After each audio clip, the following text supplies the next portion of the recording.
Hola, ¿qué tal? Soy Estrella Burgos, soy comunicadora de la ciencia y durante las últimas 2 décadas he tenido el privilegio de ser editora de la revista Como Ves, de la Dirección General de Divulgación de la Ciencia de la UNAM.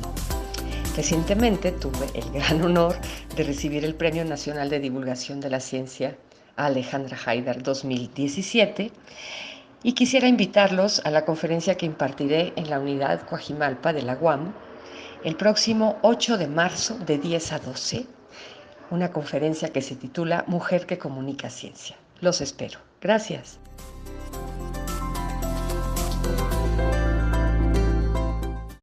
Bueno, muy bien. En el Departamento de Ciencias de la Comunicación y también la División de Ciencias de la Comunicación y el Diseño agradece la presencia de todos en este evento que forma parte del ciclo Mujeres al Aire, Visibilidad de Género en los Medios de Comunicación.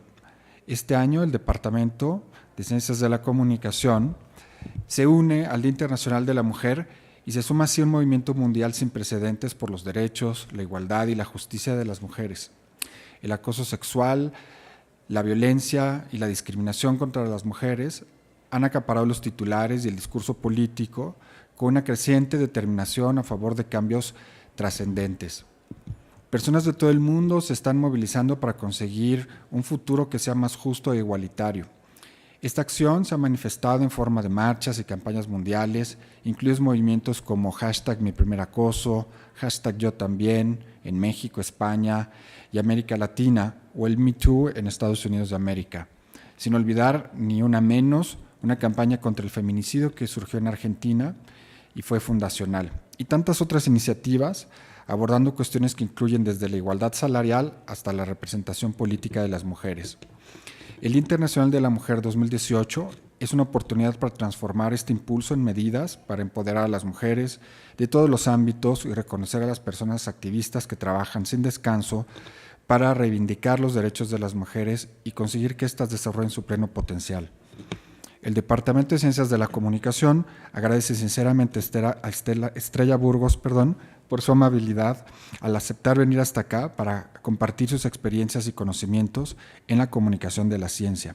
Cedo así la palabra al doctor Nemesio Chávez, colega del departamento, especialista en divulgación científica, y una vez más quiero agradecer personalmente el haber venido este día tan importante a compartir los conocimientos con nosotros. Muchas gracias. Gracias a ustedes. Muy bien, pues damos la bienvenida a Estrella Burgos, que ya sabemos que es un punto de referencia dentro de la comunicación y la divulgación científica en México, y en los siguientes minutos nos daremos clara cuenta de por qué esta situación. Estamos muy contentos y queremos compartir con ella y también hacerle saber nuestro gozo y nuestro placer por el reciente Premio Nacional de Divulgación de la Ciencia, Alejandra Haidar 2017, que acaba de recibir. Bienvenida, Estrella, es un placer que nos acompañes en esta ocasión. Fíjense en esta imagen. Esta imagen es un congreso que fue en un lugar que se llama Solvay, en Bruselas, en 1927. Congreso científico muy importante. ¿Qué notan? ¿Pueden ver quién está ahí? Bueno, está Einstein, está Max Planck, están los grandes físicos de la época. Y ahí en un lugarcito, la única mujer sentadita en la fila de hasta adelante, segundo lugar de izquierda a derecha, está Marie Curie. Así empiezan las cosas, por lo menos en la historia moderna. Una mujer en medio de todos esos hombres, una mujer que ganó 2 premios Nobel, uno en física y uno en química. Quisiéramos ver más mujeres en congresos como el Solvay. Creo que lamentablemente lo han convertido en estatua y en estampita, ¿no? Entonces Marie Curie es una santa de la ciencia. Y no, pues no, nadie es santo, la verdad.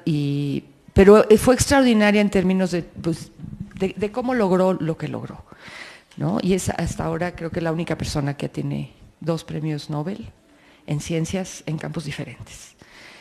Es extraordinario el trabajo que ella hizo, pero también hay que decir, y creo que ese es quizá mucho el punto de tenernos aquí, de estar reunidos hoy, que ella lo hizo también con Pierre Curie y que ella tuvo la enorme suerte en su tiempo de tener un compañero que la respetaba, que respetaba su talento científico y que la apoyaba. Yo creo que sin Pierre hubiera sido muy difícil para Marie lograr lo que logró, por el sentido de que en esa época, pues, las mujeres solitas, sin el apoyo era sumamente difícil, ¿no? Entonces ellos fueron una pareja, no sé cómo la llevaban en su casa, parece que muy bien, pero eso no lo sé, pero académicamente, científicamente extraordinaria.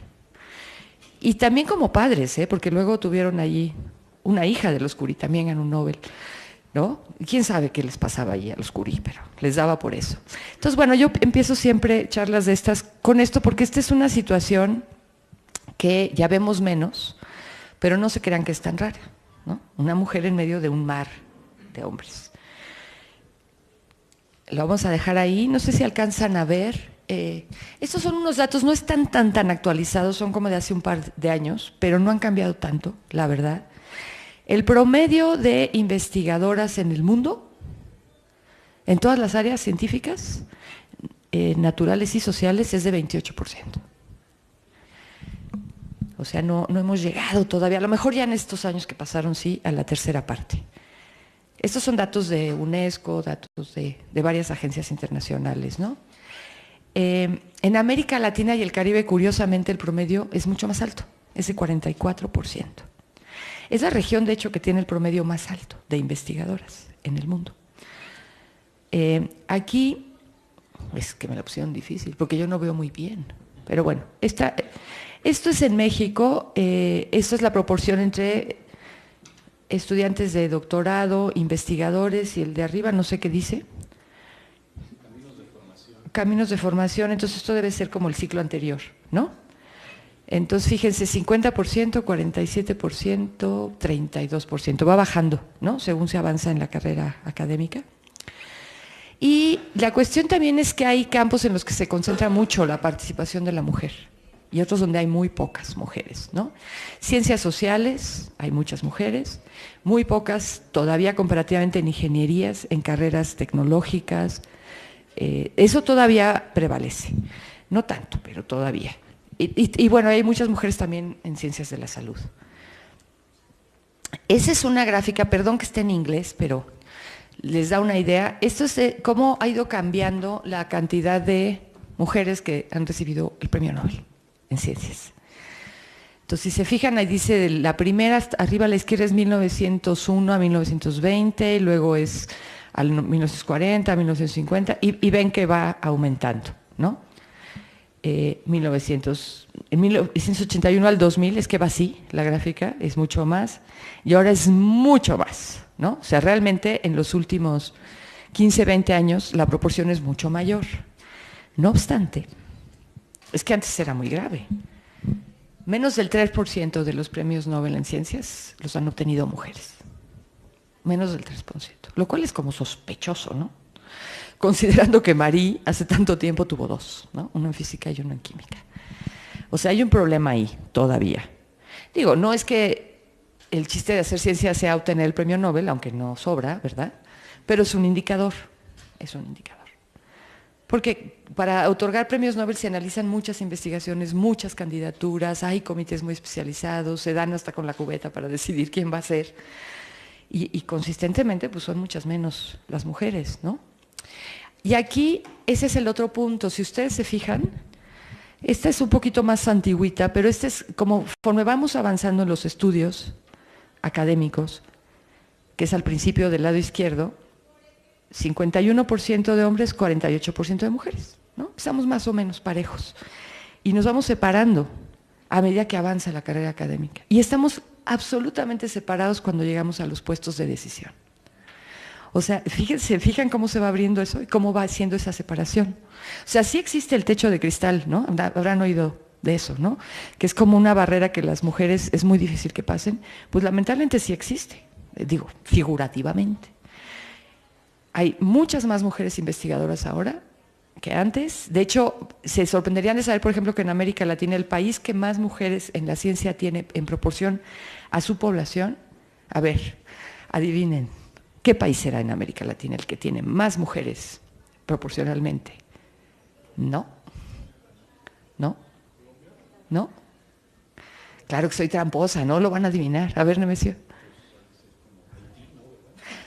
Bolivia. Bolivia tiene casi un 70%. Sí, muy concentradas en las áreas que les mencioné, pero es Bolivia. O sea, Bolivia sí pone más dinero con respecto a su Producto Interno Bruto a la ciencia, mucho más que México, ¿eh? Es un dato que casi no se conoce y cuando yo me lo encontré me sorprendió mucho. Y a mí más bien lo que me gustaría saber es cómo es que eso ha pasado en Bolivia. Y eso es desde antes de los últimos cambios y todo, ¿no? Bueno, los últimos no, porque ya Evo Morales tiene mucho tiempo, pero es desde antes. Eso es una cosa muy curiosa que habría que investigar. Y aquí, bueno, esta separación tan fuerte que hay en los caminos de hombres y mujeres en esta área resulta en un 11% de mujeres, nada más un 11% que están en las posiciones académicas de mayor jerarquía. Esto es a nivel global. 11%. Ahora, México. Bueno, esos son los datos que encontré cuando hice esto, no están nada fáciles de rastrear. Este es el Sistema Nacional de Investigadores, donde hay ciencias sociales, ciencias naturales, el famoso SNI. Si se fijan, suena súper bien, ¿no? En el 84, 283 mujeres, 2004, 3.322, 2015, más de 7.000. O sea, casi el 35%. Esto ha aumentado. No sé cuánto, pero ha aumentado. Pero mientras más subimos de niveles del SNI, o sea, de mayor jerarquía, pues en el nivel 3 hay 1.6 y en el 4, que es el más altísimo, hay 0.02%. O eso había en el año que yo consulté esta estadística, bueno, que estaba disponible, el 2010. Vamos a suponer que ha subido 10 veces, ¿no? Pues igual no es nada. ¿Están de acuerdo? Entonces, ese es otro punto para investigar. ¿Por qué? O sea, ¿qué pasa en la carrera académica que las muy pocas mujeres llegan? Me gustaría saber qué piensan ustedes. Aventuren hipótesis. Alguien que me diga.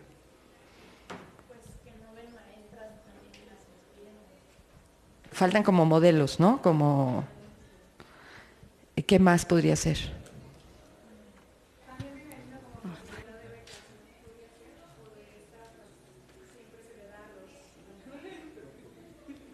Podríamos suponer que sí hay un sesgo, ¿no? Porque lo hay en todas las actividades humanas, hay un sesgo.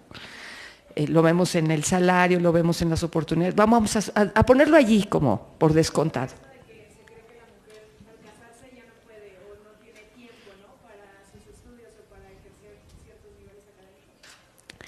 Sí.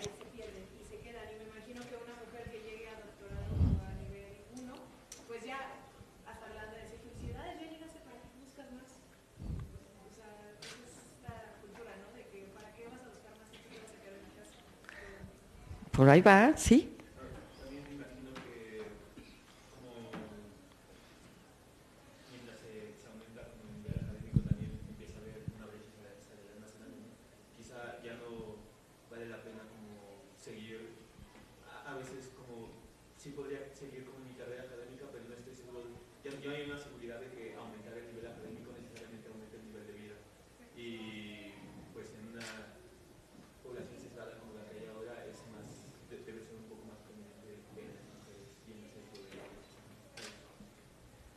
¿Sí?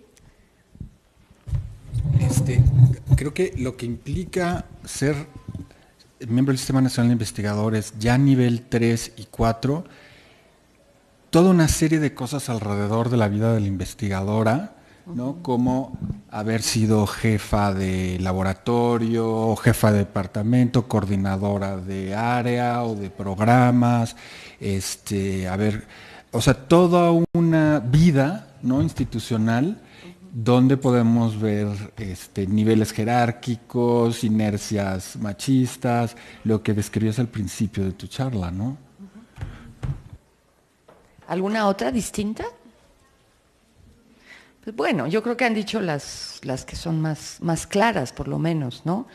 O sea, ciertamente el hecho de que somos las mujeres las que nos embarazamos, sí tiene un papel muy importante, porque las posiciones jerárquicas altas en muchas sociedades, entre ellas la nuestra, implican una dedicación enorme, ¿no? Y pasa lo mismo en la política, por ejemplo, ¿no?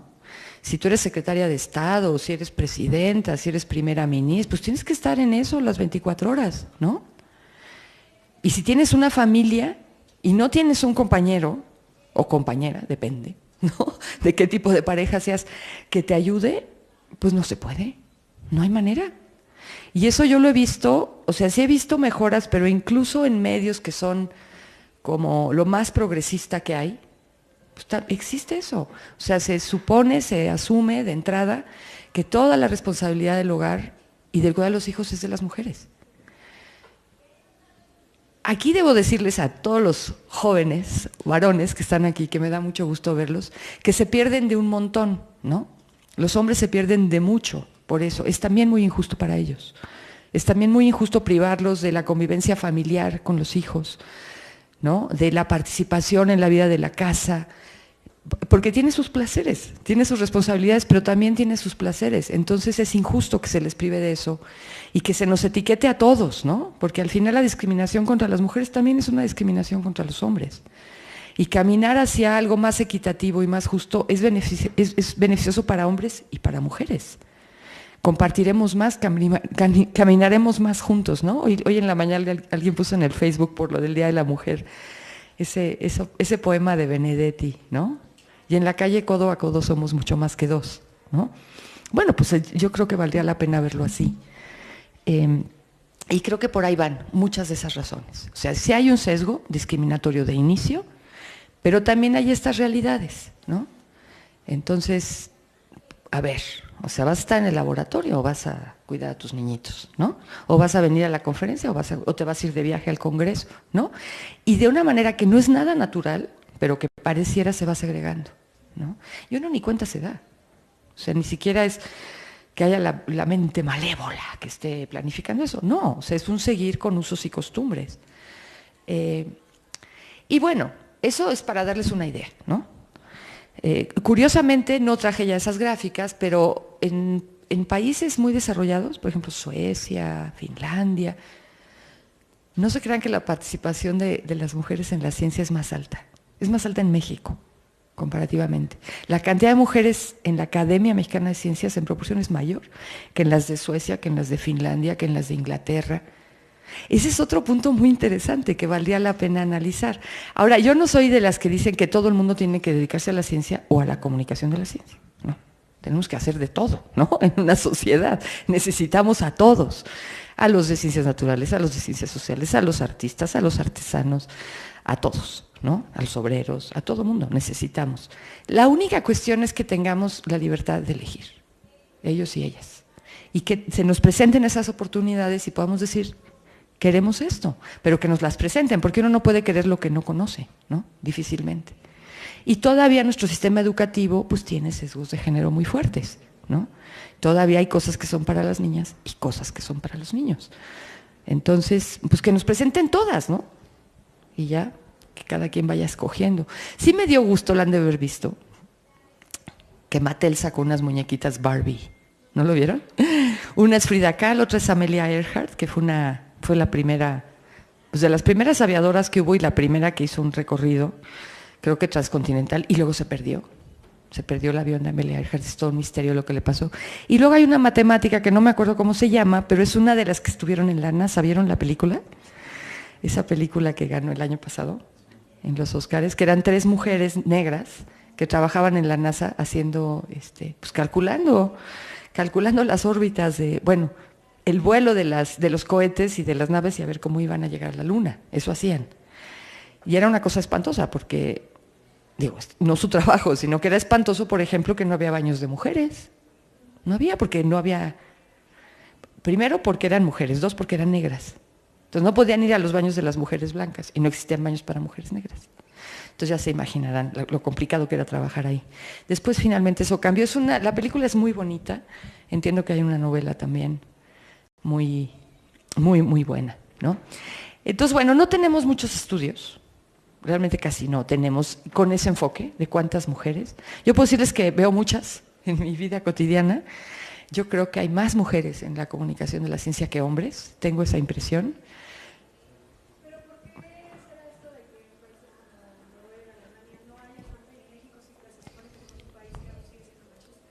Pues no lo sé. Por eso digo que es un tema para la investigación. O sea, habría que ver a qué se dedican más las mujeres de esos países y por qué, ¿no? No lo sé. A lo mejor también hay un sesgo ahí muy fuerte, ¿no? ¿Quién sabe? Habría que verlo. Porque nos parece que no, pero pues esa es una estadística rara, ¿no? La verdad no sé. Nos ponemos a buscar. No sé, a lo Sí. mejor habría que aclarar un poquito a qué te estás refiriendo. Ahorita, por ejemplo, estudios de participación de las mujeres en la comunicación y en la divulgación. Pero estabas comentando sobre la participación de las mujeres en la ciencia, las investigadoras científicas concretamente. Entonces, para que no nos confundamos con una y otro concepto, ¿no? Sí, por eso yo decía que hay mucho más datos de las ciencias, ¿no?, que en la comunicación de la ciencia, porque está mucho menos institucionalizada que la otra, ¿no? Y porque todavía, como dice nuestra querida colega Ana María Sánchez, que se conoce muy bien, pues todavía somos casi que una profesión en transición, ¿no? O sea, estamos en la transición de volvernos una profesión reconocida. Somos unos híbridos muy raros. Y yo comentaba con Nemesio, si eso nos implica que también hay una doble discriminación, porque por un lado está la que sufren las mujeres en todos lados, y por otro está la que sufren los divulgadores de la ciencia, hombres y mujeres. Y es muy real. Y la verdad a mí, o sea, yo no puedo creer que después de casi 40 años que llevo dedicada a esto, sigan pasando ciertas cosas, ya no tanto como antes, pero siguen pasando. Y sigue pasando que se piensa que comunicar ciencia, pues, a ver, ¿cuál es el problema? Es tan fácil comunicar la ciencia, o sea, ¿no? Como me decía un autor de la revista una vez, no me acuerdo de qué era el artículo, ¿no? Era investigador. Le digo, oye, pero es que tú tienes que explicar qué es un neurotransmisor. No, ¿cómo no? Sí. Todo el mundo sabe que es un neurotransmisor. Todo mundo. O sea, todo mundo sabe. Ya hiciste una encuesta, ya saliste. Nuestra revista va a estudiantes de prepa y de licenciatura. Todos ellos saben que es un neurotransmisor. Pues si no lo tienen que saber. Le digo, bueno, no te apures, lo explicamos nosotros. Dijo, si lo explican, retiro mi artículo. Le dije, pues retíralo. Porque yo no trabajo para ti, ¿no? Todos los que hacemos la revista trabajamos para los lectores. Entonces, pues qué pena. Hasta luego. Pero priva mucho esa idea. Y también lo de descubrir el agua tibia, ¿no? Como decíamos en la mañana, 3 veces al día. ¡Ay! ¿Por qué no ponemos a los investigadores en la fiesta del no sé qué a cantar? Dices, bueno, ¿y como para qué los vas a poner a cantar? ¿No? O un eslogan que usamos hace poco en mi dependencia, ¿no? Los investigadores de cerquita, como si fueran las estrellas de ¿no? De la alfombra roja de Hollywood, ¿no? Casi que tócalos, ¿no? Pues justamente se trata de lo contrario, ¿no? Se trata de decir, pues cualquiera con el entrenamiento adecuado se puede dedicar a la ciencia o a las artes o a la carpintería o a lo que le dé la gana, ¿no? No necesitas mentes privilegiadas, no. Necesitas que te den las oportunidades, ¿no? Y que haya, y vivamos en una cultura donde todos podríamos potencialmente prepararnos para lo que nos guste, independientemente de si somos hombres o si somos mujeres, ¿no? Entonces tendríamos que combatir eso, pero todavía hay muchas actitudes, ¿no? De que la divulgación es cualquier cosa. Y déjenme decirles que no es cualquier cosa. ¿Por qué? Porque la ciencia es muy compleja. Porque no todo el mundo hace ciencia y porque acercar eso a la gente pues implica todo un trabajo creativo y riguroso. Es una labor creativa, casi artística, como veníamos comentando. Y ahora, no por presumir, pero para probar mi punto, nada más. Un colega mío, Sergio de Regules, que trabaja en la revista, y otra colega mía, Alicia García, que además fue maestra mía, en la revista Naturaleza, que fue una de las primeras revistas de divulgación que se hicieron en la universidad, y yo tuvimos la fortuna de que nos dieran una beca en Italia, en un castillo medieval, que es la residencia para artistas, dicen que es la mejor que hay. Yo no podría saberlo porque esa es la única que hizo. Alicia, que es divulgadora de la ciencia, pero también es una gran poeta, pues se la dieron por poeta. Pero entonces ella los convenció de que abrieran su convocatoria a gente que escribe sobre ciencia o que hace cosas sobre ciencia, que tienen una calidad artística. Y entonces concursamos, Sergio y yo, y a los dos nos dieron esa beca. Y durante 6 semanas en el castillo medieval en Umbría nos sentimos artistas y nos trataron como artistas y nos respetaban como artistas. Y departíamos con escultores, con compositores, con pintoras, ¿no? Ahí sí estaba muy mezclado el género. porque es una labor creativa que tiene un componente artístico. Y si no lo sabían todavía, las ciencias y las artes tienen muchos puntos de contacto. Empezando por, como nos ha explicado Sergio Regules en muchos artículos, y eso con base en muchos estudios, la forma en que nuestro cerebro trabaja y cómo nuestro cerebro busca patrones y busca cosas y contesta preguntas, pues eso vale, hay una parte que es compartida entre ciencia y arte. Entonces yo lo que los quiero convencer es que es una actividad creativa, que eso también tiene sus asegúnes, ¿no? Porque lo creativo no es así se sufre en la creatividad, ¿no? Se sufre, entre comillas, porque tienes que inventar maneras, tienes que ser innovador, tienes que ser original. Y nuestro trabajo es para el público. Y el público es así como un misterio, un enigma. Pero ya que lo separas como en sectores, ¿no? Pues por edades, o sea, por ciertas características, y vas conociendo ese público, pues más o menos puedes orientar tu trabajo, ¿no? Pero yo espero irme de aquí convenciéndolos de que vale mucho la pena que ustedes consideren dedicarse a este trabajo. Porque dentro de la discriminación doble y de lo que ustedes quieran, yo he sido muy feliz y sigo siendo muy feliz haciendo mi trabajo. Sí. Ya que te metiste en esa bronca, me gustaría preguntarte, porque también se cree muy generalmente que la comunicación de la ciencia se hace para algo. Yo te preguntaría, ¿tú para qué la haces o por qué la haces o qué te motiva a hacer esta chamba, ¿no? Mira, no es, de verdad que no es ensayado, pero ese es el siguiente PowerPoint. Por favor. No es ensayado, pero sí me dijo los temas, ¿eh? Bueno, aquí nada más, si podemos poner tantito en algunos datos son más bien de periodismo de la ciencia. Yo, a pesar de que muchos de mis colegas no están de acuerdo, yo veo comunicación de la ciencia como un gran paraguas, y ahí abajo pongo por una parte divulgación de la ciencia y periodismo de la ciencia, que son diferentes, pero que tienen también cosas en común. Soy yo, ¿verdad? La que tiene el control, es que se me olvida que tengo el control.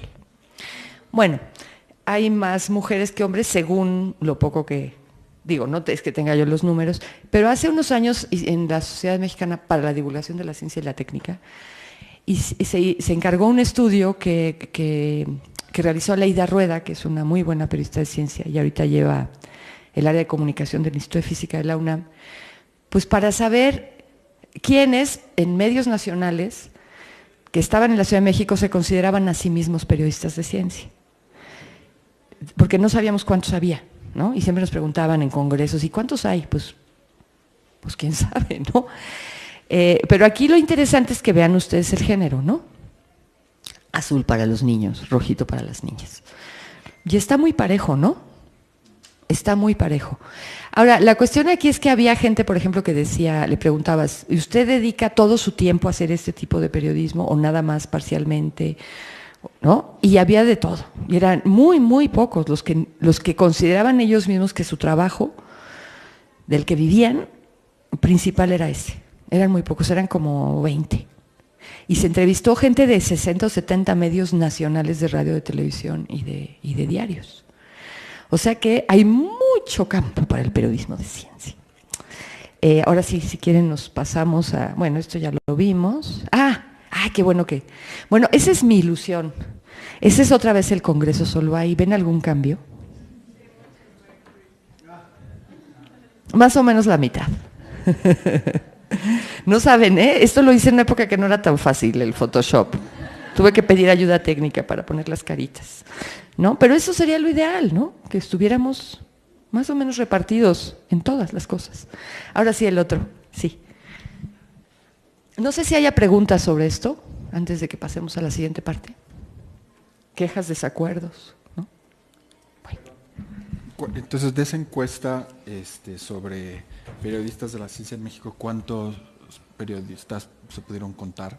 Que se dedicaran de tiempo completo, mira, no me acuerdo exactamente el dato, pero no eran entre 20 y 30, no eran más.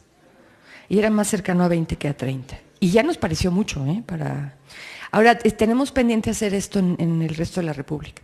Estamos viendo a ver si podemos convencer a los consejos de ciencia y tecnología que usen esa misma metodología, que esa metodología se usó primero bueno, se ha usado en muchas cosas, pero se usó mucho para hacer un estudio global de periodismo de ciencia. y viene sobre todo de la London School of Economics, ¿no? El tipo de preguntas y todo, entonces eso se adaptó a México. Entonces vamos a hacerlo, a ver qué tal, ¿no? A ver qué sale. Sí.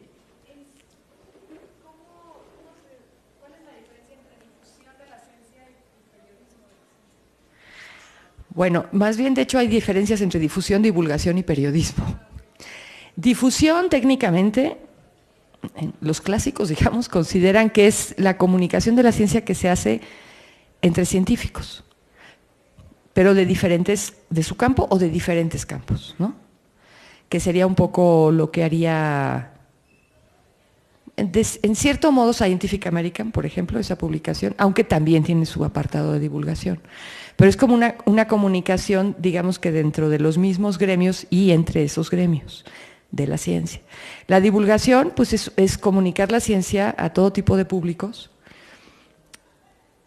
Y bueno, yo creo que su propósito, yo no creo eso me lo enseñó el doctor Estrada, sí lo creo, perdón, pero no lo inventé yo, pues es acercar a la gente a la ciencia y que la vea como lo que es, ¿no? Y que es una parte de la empresa humana, de lo que hacemos todo, que es una parte de la cultura, y además es una parte muy importante en términos prácticos, y ya iremos a los no tan prácticos que me preguntaba Nemesio.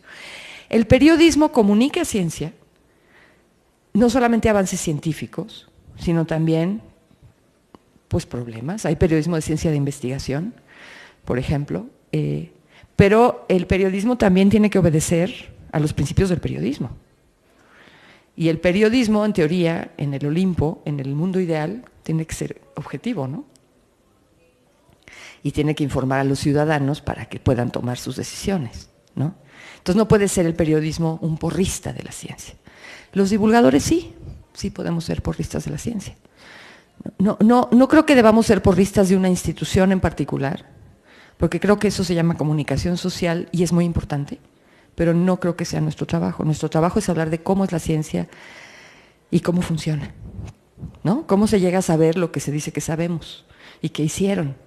Porque el pensamiento científico es una forma de pensamiento que nos puede revelar mucho del mundo natural y del mundo social y ayudarnos mucho a sobrevivir, pero que también nos da mucho gozo, y eso lo veremos en un momento. Entonces, ¿ya está el otro? No sé si te contesté o te hice más bolas. ¿Sí? Bueno, la ciencia es de todos. Eso va a la pregunta de Nemesio, de para qué divulgación. Bueno, aquí aprovecho, yo siempre hago comerciales, porque espero que todos cuando yo me vaya corran a suscribirse a la plataforma Mi Paper, que luego les pongo, a nuestra revista digital. Les traje unas revistas, traje 15 nada más, porque no puedo cargar mucho, pero les traje unos volantitos. Aquí están. Entonces, no sé aquí que los organizadores decidan cómo las repartimos. Bueno, aquí pueden ver una serie de temas como muy variados. Estas revistas ya son un poco viejitas, pero no ha perdido vigencia ninguno. Entonces, por ejemplo, me iría a, desde luego, a este, ¿no? ¿Se ve el puntito? No se ve. No, ¿verdad? Bueno. Es que está hasta acá. Aquí. Eso es el clima desbocado. Bueno, ese es un tema que pues no vamos a dejar de oír, de ver y de este tema en mucho tiempo. Y el tema es el cambio climático y es un tema importantísimo. Y es el reto mayor que ha enfrentado jamás nuestra especie, eso es cierto. Y hay que abordarlo desde muchas maneras, a lo mejor ya no tanto como el cambio climático, esa cosota que se ve como una nube muy, muy negra encima de nosotros, sino sus particularidades. Pero aquí abordábamos los eventos climáticos extremos, que cada vez vemos más, ¿no? Porque hace como calorcito ahora, entre comillas, en el Polo Norte y en Europa están tapados de nieve, ¿no? Bueno, eso tiene que ver con el cambio climático, eso tiene que ver con el calentamiento global, ¿no? Hay gente que piensa que el cambio climático es que todos vamos a estar temperaturas más altas, pues no.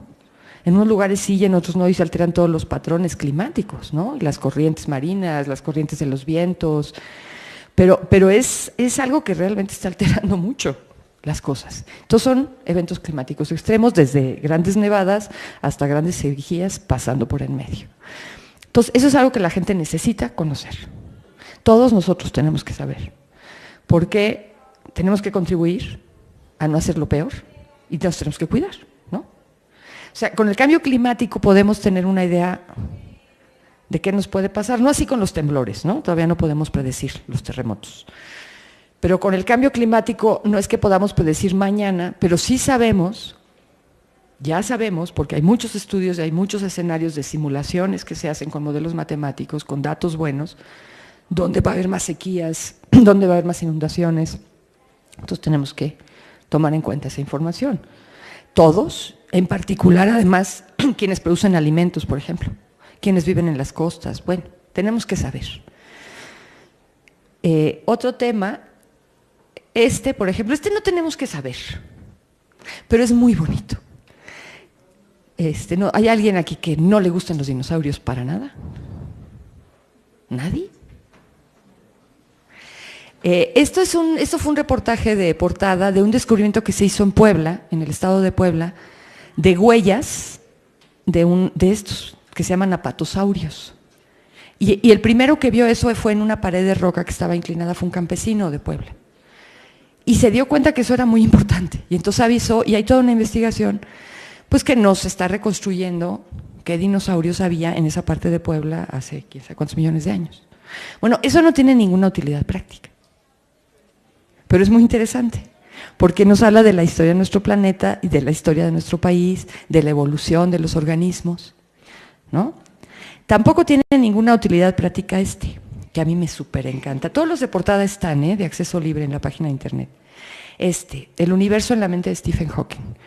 Fue un artículo que encargamos para cuando Hawking cumplió 70 años, creo que ya tiene como 75. Pensando que mediáticamente Hawking es muy conocido, ¿por qué? ¿Quién me dice? ¿Sabe quién es Stephen Hawking? ¿Por qué es muy conocido? ¿Por qué creen? Alguien, anímese. ¿Por qué? Acá. Si no lo conoces no hay problema, tampoco está uno obligado. Bueno, es muy conocido porque es un científico muy famoso que no puede moverse y que vive confinado en una silla de ruedas, y últimamente lo único que puede mover es un músculo de la mejilla, y con ese músculo mueve una palanquita que lo conecta a una computadora, y eso es lo que le permite una voz electrónica y comunicarse con el mundo. Entonces es una cosa muy impactante. Si vieron la película, ¿quién vio la película? Bueno, pues ya saben cómo estuvo, que se le diagnosticaron muy joven, ¿no? Pero Stephen ahí sigue, y sigue haciendo cosas. Entonces lo que nosotros dijimos es, bueno, pues sí es muy triste y muy lamentable lo que le pasa, es increíble que siga vivo, pero lo más importante de Stephen Hawking es cómo ha contribuido a la ciencia, particularmente a la cosmología, es decir, al estudio de la historia del universo. Y ha hecho unas contribuciones increíbles, ahí se ven unas cuantas en la película, ¿no? Entonces queríamos como quitar esta imagen de este hombre que no se puede mover y poner la imagen pues de qué hay en su cabeza y por qué es tan importante, por qué de veras sí posiblemente sea el científico vivo más importante. Y a mí me gustó mucho la portada justamente porque no está en silla de ruedas, ¿no?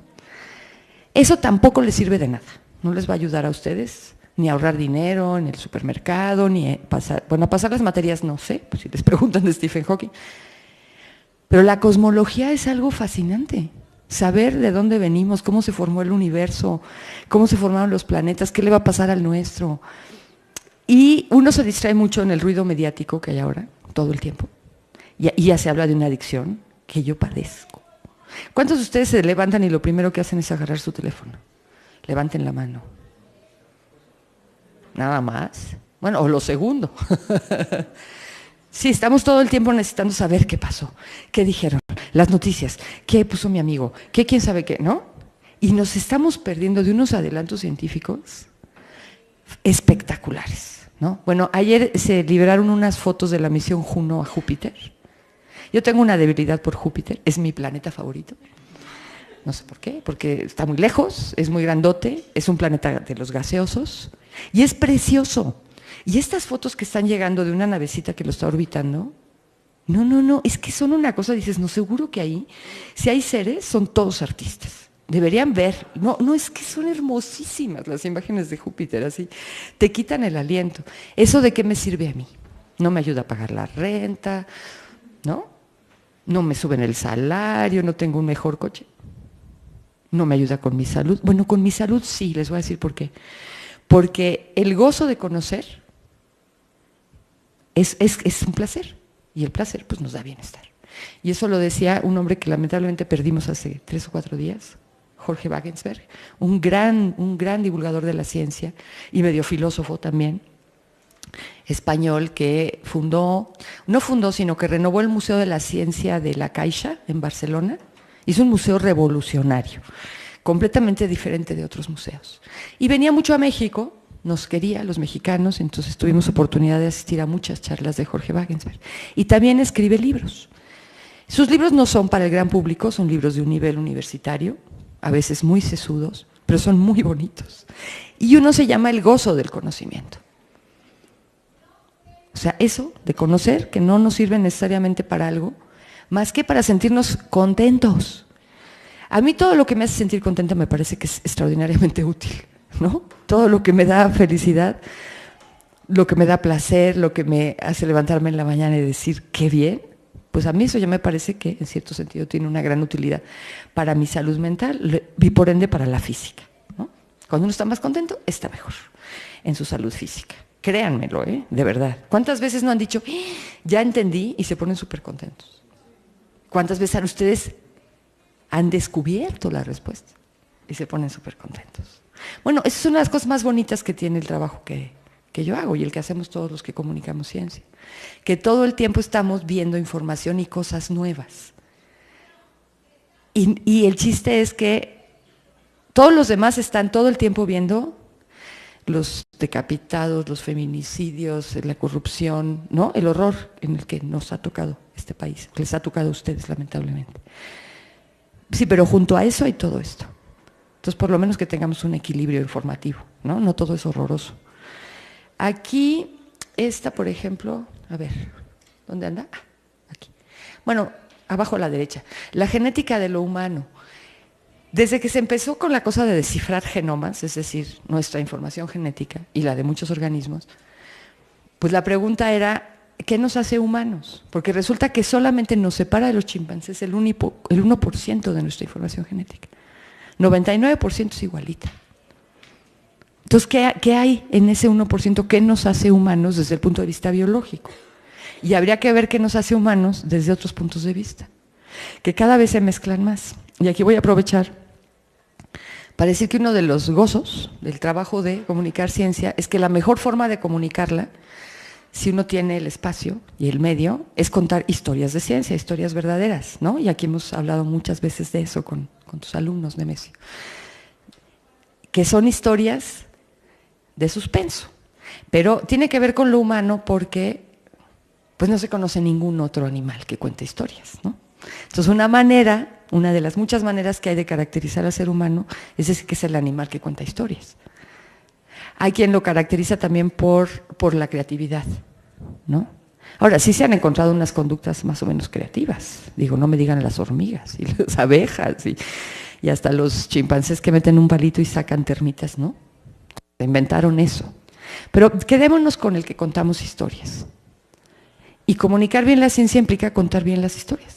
Y contar bien las historias implica que tengan suspenso. Una historia sin suspenso no tiene ningún chiste y no nos atrapa. Fíjense en cualquier cosa que ustedes vean. ¿Por qué se quedan a ver el churro más espantoso? Ya no voy a decir en el cine, en Netflix, ¿no? Porque queremos saber qué pasó, si está bien planteado, ¿no? Si se fijan, todas las series están construidas para dejarte así, después de cada capítulo. Y por eso no se puede aventar un fin de semana pegado a Netflix o al sistema que ustedes tengan, ¿no? Y llegar el lunes aquí con unas ojeras, porque están diseñadas para eso, están pensadas para que no las puedas dejar, porque nos gustan las historias. Y han sido además el vehículo más importante de transmisión de la experiencia, ¿no? En la historia de la humanidad. Entonces, cuando comunicas ciencia, cuentas historias. Y cuentas historias de ciencia de cosas que tienen una aplicación muy práctica y de otras que no, como la cosmología de Hawking, ¿no? Bueno, yo había empezado diciendo que la ciencia es de todos, cosa que claramente no es cierta, pero más bien debería serlo. O sea, el conocimiento científico debería ser compartido con todos. ¿Por qué? Denme 3 razones, me conformo con 3. Una.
Pues sí, comparto completamente esa opinión. ¿Alguna otra? Porque hay más razones. Sí. Hay algo que, digamos, en cuanto a las razones, recuerdo mucho esta cuestión de cuando hay clases de ciertas ciencias duras y muchos alumnos se quedan como con lo que tienen más superficial y no sé. No preguntan algo así, la pregunta que el mismo profesor es como, ¿qué tal de la comunidad? Y solamente el hecho de conocer solamente la historia, el saber por qué las cosas son como se llevan a una cierta forma, creo que es uno, sí, es un tema de privilegios más grande de menor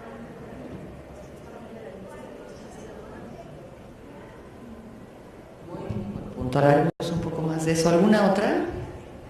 Yo creo que también uno de los privilegios que te da tener conocimiento, es justamente esa posibilidad que tienes de poder cambiar un poco el mundo en el que vives, ¿no? Yo creo que esa es la razón principal y ahí es donde creo que radica parte del gozo, ¿no? Ver que puedes contribuir a cambiar el mundo, a cambiar una cosa que es individual, ¿no? Si lo puedes cambiar, contribuir para algo más, Sí, y esa es muy buena razón y me voy a tomar un momentito para comentar más acerca de eso por el día que es el Día Internacional de la Mujer. Hay un libro estupendo, otra vez de nuestra colega Ana María Sánchez, que se llama La ciencia y el sexo, pero no es lo que están pensando.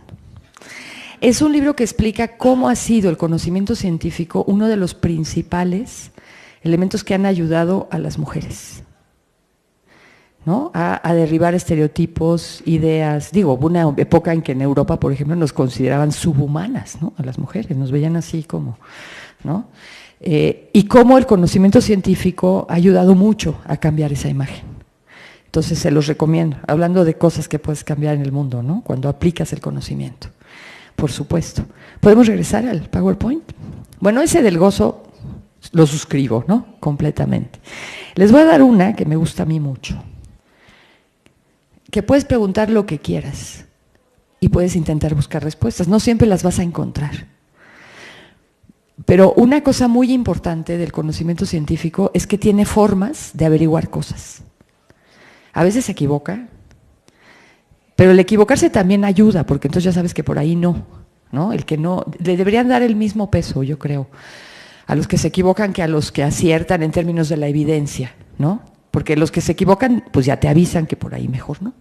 Y eso ayuda mucho, ¿no? O sea, ayuda muchísimo. Pero puedes hacerte esas preguntas y eso implica también que te cuestiones casi todo, ¿no? Que seas crítico y te cuestiones casi todo. No. No tiene un límite. Y creo que la ciencia más revolucionaria parte de las preguntas que cuestionan lo establecido, lo que nos parece obvio, ¿no? O sea, desde Galileo que se preguntó, a ver, ¿no? Por ahí le consiguieron un telescopio y se le ocurrió apuntarla a la luna porque se preguntó si de veras la luna era como decían que era, ¿no? Y la luna se decía que era una esfera perfecta, porque todos los cuerpos celestes eran perfectos. Y va descubriendo cráteres, ¿no? O sea, y empiezan las ciencias físicas experimentales, ¿no? Por esas preguntas, por cuestionarse lo obvio. Yo les voy a dar un ejemplo que puede ser a lo mejor controvertido, pero que a mí en el fondo me da esperanza. Y creo que ese es otro punto que me gusta mucho del conocimiento, que el conocimiento, justamente como puedes buscar respuestas, pues te da esperanzas de cambiar las cosas, ¿no? Como dice él. Y un ejemplo es, a mí me impactó mucho una vez que fui a entrevistar a Feggy Ostrowski. Feggy es nuestra experta en asesinos seriales. Y es un contraste impresionante ver a Feggy, porque Feggy pues se la pasa en las cárceles, haciéndoles estudios, les pone electroencefalogramas, les hace a los presos más violentos y espantosos, porque quiere entender si hay alguna diferencia a nivel neurológico, ¿no? Y ella lleva un laboratorio en la Facultad de Psicología de la UNAM, que es de psicofisiología y de neuropsicología, ya me lo aprendí después de cómo... Entonces yo la fui a entrevistar una vez porque en una publicación me pidieron un perfil y yo dije, a mí me gustaba mucho la idea de hablar de ella. Ella se hizo famosa cuando la mata viejitas, no sé si a algunos de ustedes les tocó, porque ella estaba tratando de dar un perfil del asesino. No terminó el perfil cuando encontraron que era una mujer, lo cual es muy insólito, son muy raras. Pregúntense por qué, las mujeres asesinas. Pero en este caso sí era una mujer y luego ya la estudió. Entonces lo que ella me explicaba es que... aparte de lo que encontró con ella y con otros muchos asesinos, es que sí se han encontrado genes que no solitos no pasa nada, pero que si se combinan con ciertas circunstancias en la vida, pueden producir personas muy violentas. Y no es difícil imaginarse cuál es la circunstancia principal. Y la circunstancia principal es el maltrato infantil, o sea, niños expuestos a maltrato infantil.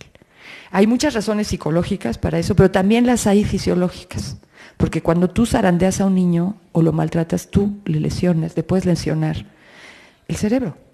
Y esa lesión combinada con esa herencia genética te da una altísima, y está muy estudiado, altísima probabilidad de una persona sumamente violenta.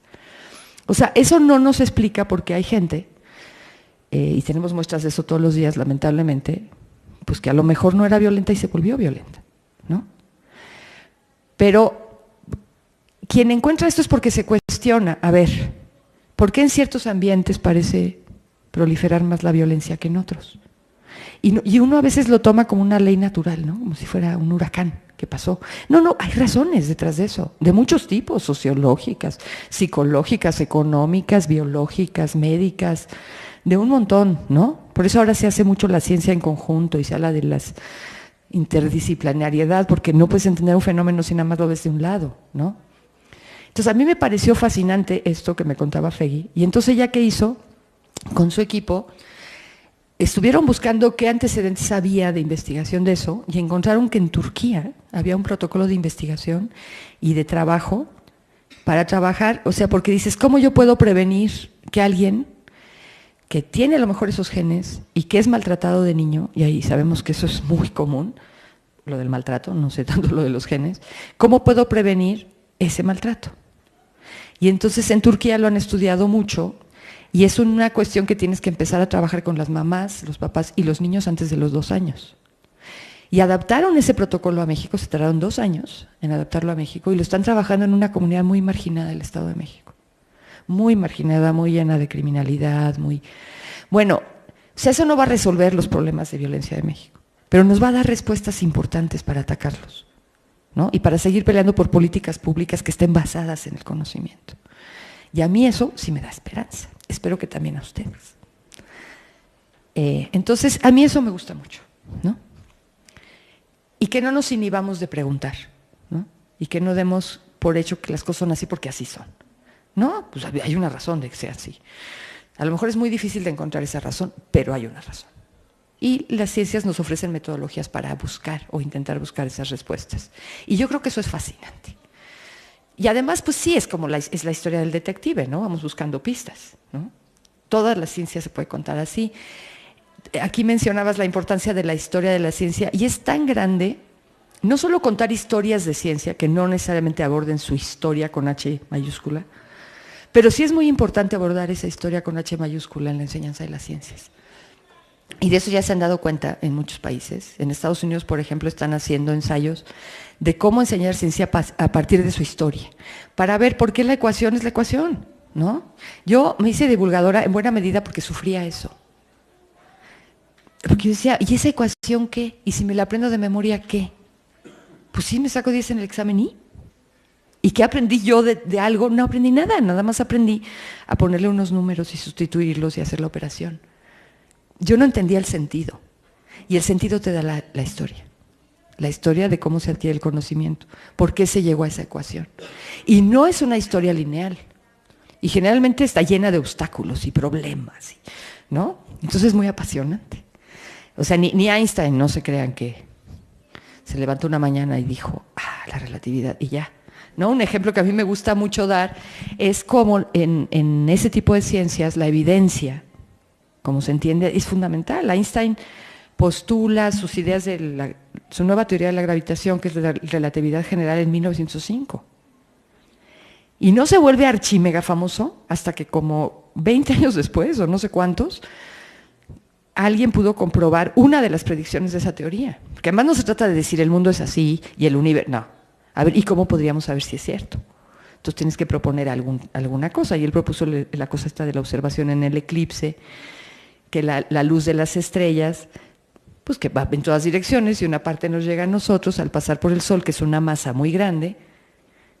Como las masas curvan el espacio-tiempo, pues la trayectoria de la luz también se curva. Y paz que sí, ¿eh?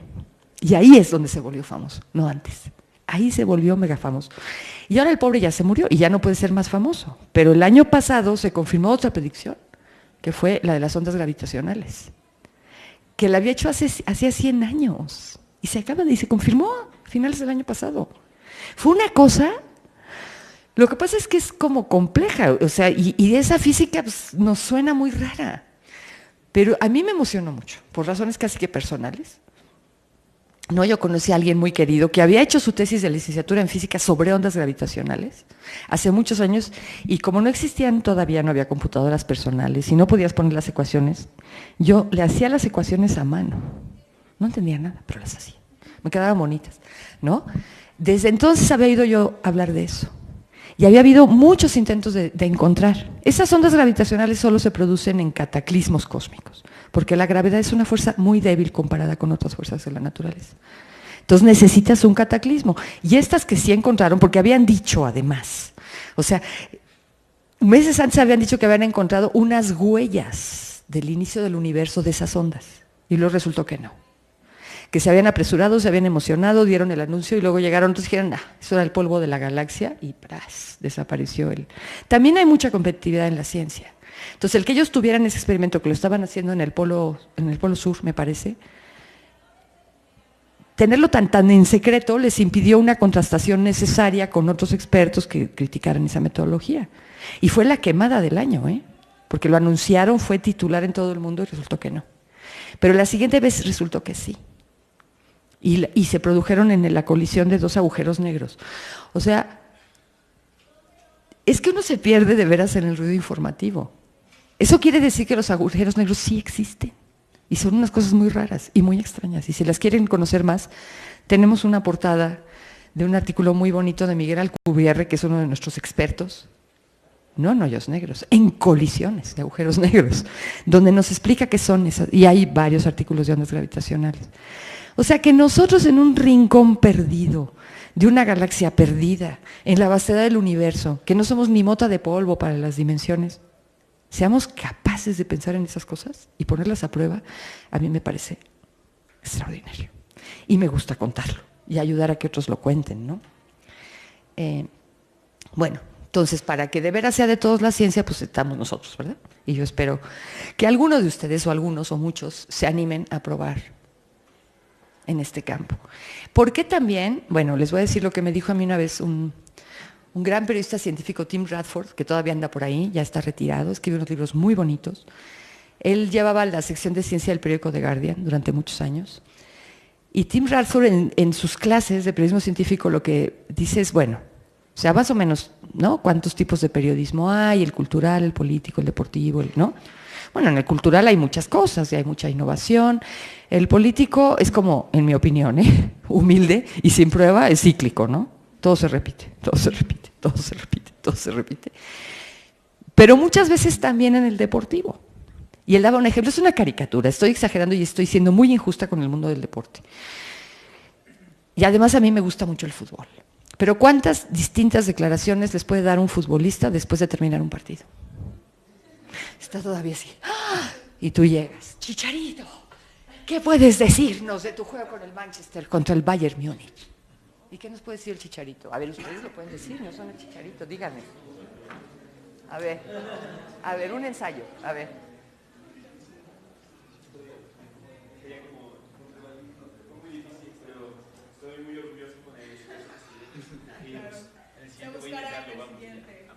Eso sí fue si ganó, ¿y si perdió?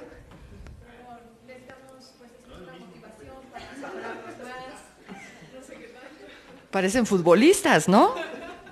Bueno, es una caricatura, pero se dan cuenta que ahí las innovaciones son pocas, ¿no? A mí me encanta oír a los comentaristas de fútbol, porque de verdad se tienen que inventar unas cosas para hacer aquello interesante, ¿no? Y generalmente hablan como si estuvieran leyendo, oyendo lo que piensa un jugador. Todo el tiempo hablan de las intenciones del jugador y de por qué hizo lo que hizo o cómo lo va a hacer. No, y ahorita está pensando, porque no hay otra manera, la verdad es que no hay, y son muy creativos, ¿eh? Son, pues sí, no. Entonces, bueno, eso es algo que yo respeto mucho, el periodismo deportivo, me beneficio de él, hago quinielas, que no debería porque la probabilidad de ganar una quiniela es ridícula, verdaderamente. Es más bien pagas por la ilusión de ganar la quiniela, ¿no? Pero no hay muchas cosas nuevas. Ahora, tú enfoca el deporte desde la ciencia, por ejemplo. Desde todas, ¿eh?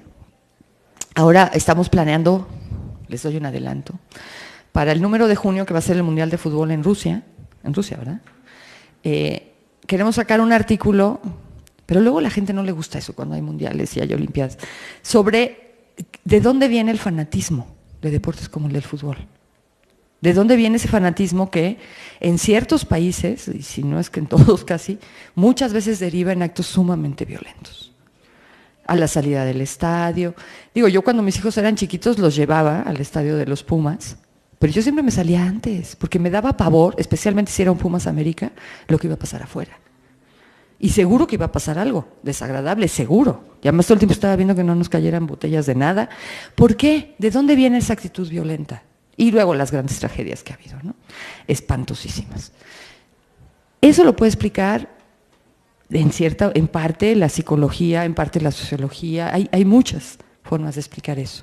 Entonces también la mirada de la ciencia sobre esos fenómenos es muy importante. Porque nos afectan, porque lo vivimos ¿no? en nuestra cotidianidad. Entonces ahí se vuelve más interesante el deporte, ¿no? Otro artículo que sacamos sobre cómo se entrena a los futbolistas de alto rendimiento. Y el ejemplo era el equipo del Real Madrid y todo lo que ha invertido en tecnología del deporte para entrenar a sus atletas.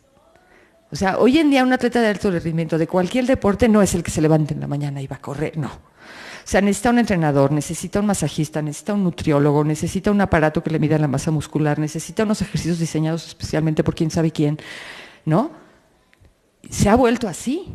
Y eso es con base en conocimiento científico. Y eso también es interesante. Es mucho más interesante que las declaraciones del Chicharito, que a mí me cae bien, pero es más interesante. O que las del, ¿cómo se llama este? Herrera, ¿no? Nuestro entrenador colérico, ¿no? El Piojo. Bueno, el Piojo ya está un poco de moda, pero el Piojo. Entonces, bueno, si quisiéramos que la ciencia fuera de todos, y ya vimos muy buenas razones por qué, pues necesitamos gente que la comunique, ¿no? Y que la comunique lo mejor posible. Porque aquí también les tengo que hacer una pequeña advertencia. Y es que hacerlo mal no es en vano. O sea, no es que ya me salió malilla y ya no me hice famosísima como mi querida Julieta Fierro. No, que la comunica muy bien, la astronomía. No, si lo hago mal, lo que logro es lo contrario de lo que quiero, que es acercar a la gente, ¿no? Y tenemos muchas maneras de hacerlo mal. Amiguito, la ciencia es muy divertida, es muy fácil, se la puedes digerir, no, o sea que el amiguito tome su decisión de qué le parece la ciencia, ¿no? Mi trabajo es presentarla en la forma más realista posible y a eso vamos. No sé cómo voy de tiempo, ¿eh? Ya se dieron cuenta que yo aquí me puedo quedar y no dejarlo salir. ¿Podemos poner el PowerPoint? Esto es lo más entretenido, creo. Bueno. Esto se los pongo, por eso voy a pasar muy rápido, esta es toda una charla de qué y cómo la divulgación de la ciencia, pero esa es una definición de Fernando del Río que es un físico de la UAM Iztapalapa, que es también un gran divulgador, porque se puso a aprender cómo usar el lenguaje escrito. Y nos daba cursos buenísimos, ¿verdad, Nemesio? Como la música. El comunicador de la ciencia es un intérprete de la ciencia. Si tú ves una partitura, aunque sepas leer la partitura, no vas a tener todo lo que eso implica, ¿no? Necesitas a la orquesta, necesitas al pianista, ¿no? Bueno, con la ciencia es lo mismo. Necesitas quien te la interprete y que le dé un sentido. ¿Por qué? Porque pues uno no la hace, no está ahí metido, son lenguajes especializados. Y aunque yo haga una, no es tan fácil para mí acceder a la otra, ¿no? Yo puedo ser bióloga molecular de un campo de ese tamañito y eso no me hace a mí que entienda yo la mecánica cuántica, ¿verdad? Para nada. Necesito que alguien me la interprete. Y la interpretación es un acto creativo, ¿están de acuerdo?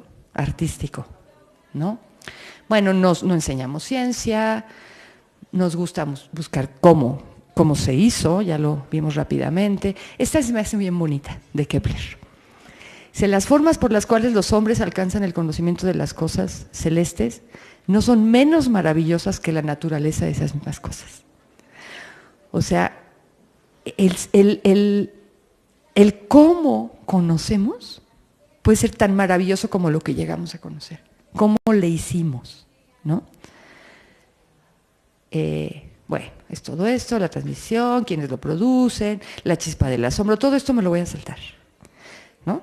Para que podamos distinguir qué es ciencia de lo que no es ciencia, especialmente qué es ciencia de lo que es charlatanería y pseudociencia, porque es así, tiene unos efectos muy perniciosos, ¿eh? Muy perniciosos. Bueno, y fomenta un pensamiento crítico. O sea, todos deberíamos tener un pensamiento crítico. No importa si nos dedicamos a la pintura, a la música, a ser chefs, a lo que sea. Necesitamos tener un pensamiento crítico para navegar mejor esta vida, ¿no? Ahorita lo vamos a necesitar mucho ahora que vienen las elecciones, ¿no? ¿Y qué es un pensamiento crítico? Es buscar la evidencia. Este partido que ha hecho, este candidato que ha hecho, esta candidata que ha hecho, ¿por qué voy a votar por ellos? ¿Qué puedo esperar a partir de la información disponible, que no es mucha? Además, tienen que verla porque tiene sesgo, por supuesto, ¿no? Va a estar inflada, va a estar, ¿no? Pero necesitamos un pensamiento crítico hasta para votar, o especialmente para votar, porque eso trasciende después muchísimo, ¿no? Ahí se los encargo. Y bueno, tenemos que cautivar al público, para que, por lo menos en la divulgación, pero yo creo que también en el periodismo, que es lo que hace el periodismo narrativo, que es el más bonito que hay, aunque lleva mucho trabajo, ¿no? Porque sí provocas emociones, como hace el arte lo que hace es eso, pues la gente se va a acordar, ¿no? Una forma muy directa es contar bien las historias, produce emociones. Bueno, y este es un punto muy importante, que la imagen sea realista, ¿no? La ciencia no es... bueno, aquí les puse unas que no son realistas, ¿no? Me voy a ir rápido, creo que ya las habían visto algunos. Científico loco, los inadaptados, todo esto son parodias, ¿no? Exclusiva de genios.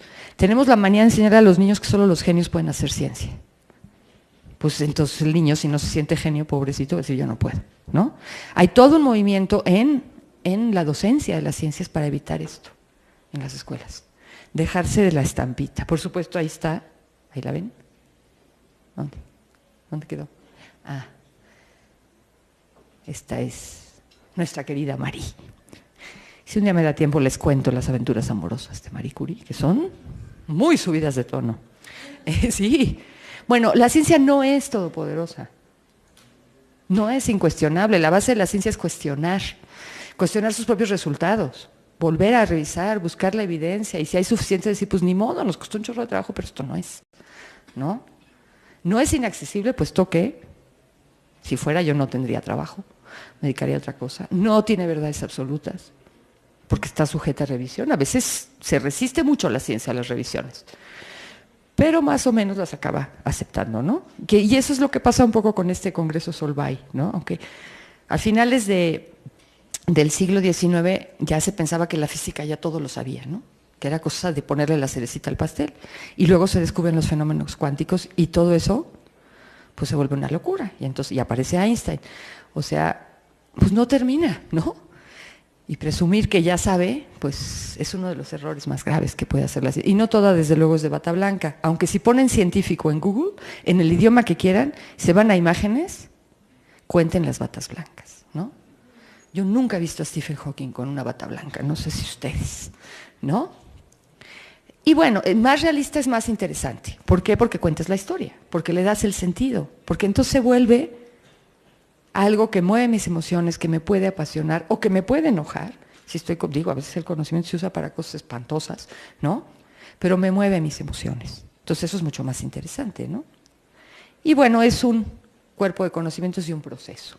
Es las dos cosas. Generalmente se olvida el proceso. Y nada más le digo a la gente, ¡ay! Se descubrió. No, es que un cuasar, quién sabe dónde, una galaxia, no sé. ¿Y cómo se descubrió?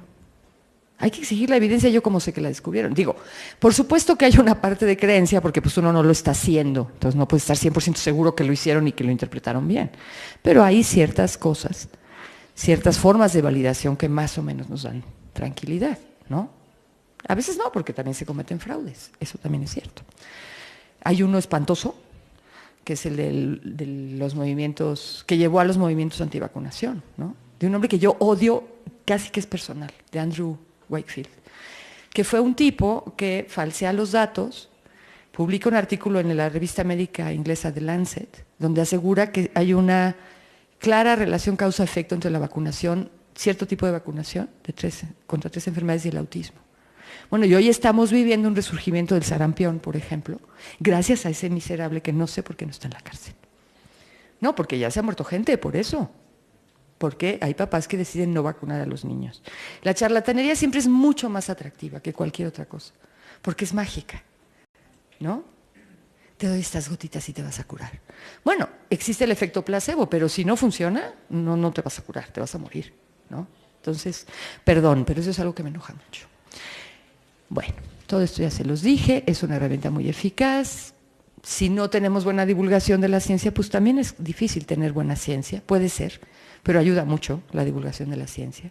Y realmente yo creo que sin ciencia no hay futuro, porque sin conocimiento, ¿cómo vamos a enfrentar esta plaga espantosa del cambio climático, por ejemplo? ¿No? Pues aquí no estaba lo que les quería yo decir. No, sí. Sí, ahí estaba. Les pasé rápidamente las imágenes. Es que muchas veces sí comunicamos una idea que no es realista, ¿no? Entonces, o ponemos grandes expectativas de cosas que la ciencia no puede hacer. La ciencia lo único que produce es conocimiento, y conocimiento que está sujeto a revisión. No resuelve los problemas nacionales, no me va a conseguir un mejor esposo, no. Ese es un conocimiento, más o menos relacionado con la realidad, ¿no? Dependiendo si el modelo es más o menos bueno. Pero eso nos ha ayudado muchísimo, ¿no? Y aquí seguimos todos.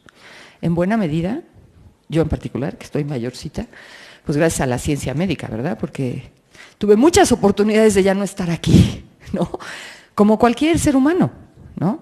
Cualquier ser humano. Y por eso es tan peligroso lo de los movimientos antivacunas, ¿no? Porque ya teníamos más o menos controladas enfermedades horrorosas, que sobre todo afectan a los niños, y ahora poco a poco toda esta charlatanería, que tiene una base, o sea, yo pienso que la gente en principio es de buena fe, eso es una creencia mía, no se puede demostrar, o no la he podido demostrar, pero que la gente va de buena fe, y si le dicen a una mamá o a un papá que tiene un niño autista, son las vacunas, y nadie más me puede explicar por qué mi hijo es autista, pues a lo mejor le creo, si no tengo un pensamiento crítico, si no puedo pensar científicamente, ¿no? Entonces, por todo eso tenemos que hacer divulgación de la ciencia. ¿Quiénes? Bueno, hay científicos que la hacen bien, hay muchos científicos que la hacen muy mal, ¿no? Y logran eso, que es alejar a la gente. Pero yo creo que sobre todo un trabajo para comunicadores. Y siempre ando reclutando. ¿Por qué? Porque tenemos poquísima gente que comunique ciencia para el tamaño de nuestro país y para nuestras necesidades y para los desafíos. O sea, que queremos que el conocimiento se use en las políticas públicas. Bueno, por lo menos que vean que está, ¿no? Eso no quiere decir que tengan la voluntad, pero tienes el fracking, ¿no? Tenemos una portada de fracking. El fracking es una cosa espeluznante. ¿Por qué? Porque usa agua a presión para romper piedras, para sacar petróleo. No sacas mucho, ni siquiera es muy rentable, pero además contaminas el agua casi que para siempre. O sea, limpiar esa agua tiene un costo altísimo. Y hoy nuestra legislación de aguas no contempla una provisión de usar de usar el agua para el fracking. Porque nuestros legisladores o no oyeron que era el fracking, o alguien les dijo que votaran de cierta manera, Bueno, no vamos a cambiar eso nada más con ciencia, ¿no? Pero por lo menos que no puedan alegar que no lo sabían, ¿no? Tenemos que hacer que lo vean y que la política pública algún día se sustente en la ciencia, ¿no? Y además porque hay una discrepancia enorme, y no solo en México, entre el conocimiento que tenemos, que sabemos que funciona, y lo que hace la política pública. Y esa es una de las cosas más dolorosas, porque, o sea, tú sabes cómo puedes propiciar el aumento de enfermedades, tú sabes muchas de esas cosas. Y es cierto que la corrupción mata, lo acabamos de ver en los sismos. En este país sabemos perfectamente cómo construir bien. Lo sabemos, después del 85 lo averiguamos. Se cambió el reglamento de construcción, grandes. México tiene una ingeniería sísmica de primera en el mundo. Llaman a nuestros ingenieros a California, ¿no? Donde al rato van a tener el megaterremoto. Pero se nos caen los edificios, ¿no? Bueno, pues eso tiene que ver con no usar el conocimiento y con la corrupción. Entonces los divulgadores también tenemos allí… Yo pienso que comunicar la ciencia es algo muy subversivo, la verdad, porque afectas a muchos intereses, ¿no? O sea, siempre los intereses oscuros se apoyan mucho en la ignorancia, en ocultar la información, en ocultar los datos, en que no se sepa. Y el que comunica ciencia, pues quiere que se sepa y que lo sepa todo mundo, ¿no? Y por eso su trabajo implica un reto tan grande, y por eso casi se parece a un arte, ¿no? Entonces, a mí me gustaría mucho que ustedes consideraran la posibilidad.